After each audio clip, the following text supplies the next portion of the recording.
आतापर्यंत मी हे सगळं सहन करत होते ते अमृतासाठी. तुझ्या वागण्या बोलण्याप्रमाणे वागत होते ते तिच्यासाठी.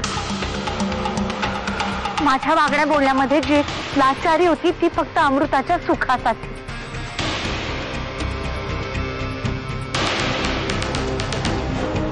लाचार तर तू लहानपणापासूनच होती जानकी, आत्ताही आहेस आणि यापुढेही तुला असंच जगायचंय लाचारासारखं.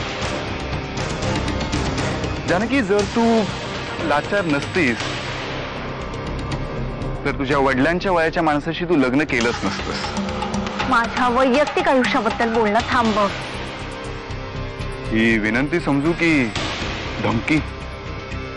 धमकीच समज.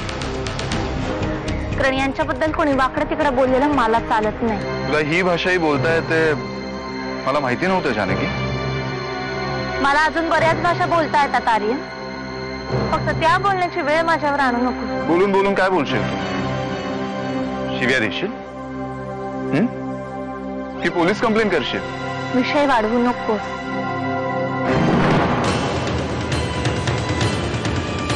इतके दिवस मीच विषय पुढे नेत नव्हतो जानकी.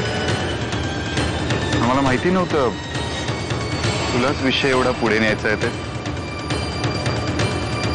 मला तुला माझी करायची जानकी.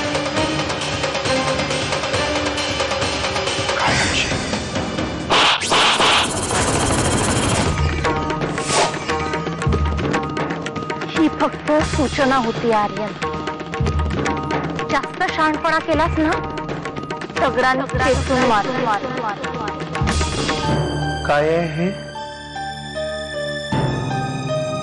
तुमचं पाकिट आहे या महिन्याचं. हे जे काही तू वागतीयस हा तुझ्या मूर्खपणाचा भाग आहे का निर्लज्जपणाचा? जिजू, मी फक्त नरसिंहरावांनी माझ्यावर सोपवलेलं काम करते, दुसरं काही नाही. हे घ्या. राधिका, उचल ते पाकिट आणि घेऊन जा. का नकोय तुम्हाला? मी कधीच घेत नाही हे असलं पाकिट. कधीच घेत नाही का? ज्यानी तुला हे पाकिट मला द्यायला सांगितलं ना, जा त्याला जाऊन विचार. जीजू, ही जरा अति होत आहे. स्वतःला सांग. मला सांगण्यापेक्षा हे तू स्वतःला सांगण्याची गरज आहे. जरा अति होत आहे. मला जे अधिकार दिले गेले त्या अधिकाराच्या चौकटीत राहूनच मी माझं काम करते.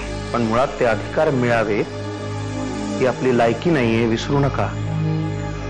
जानकी आहे का? जरा फोन दे ना तिला.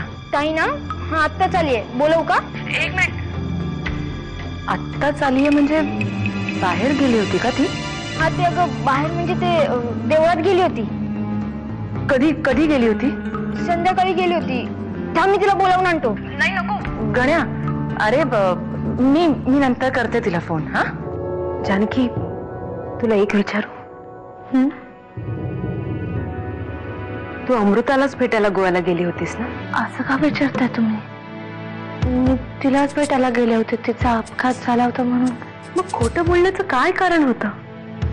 तू जर सांगितलं असतंस की अमृताचा अपघात झालाय म्हणून तुला गोव्याला जायचंय तर कोणी तुला अडवलं असतं?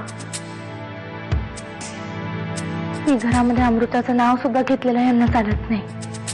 यांनी मला गोव्याला जायला परवानगी दिली असती.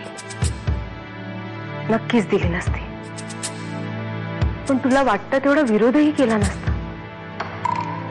तू एकदा बोलून तरी बघायला हवं होतंस. तू घाबरू नकोस, मी बोलून बघते त्यांच्याशी. तसंही आजकाल सगळे म्हणतात की ते माझं जास्त ऐकतात.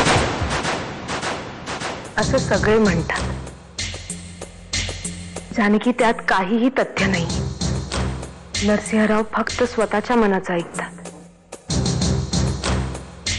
हा पण जर मी ठरवलं तर मला मन वळवायला जमतं.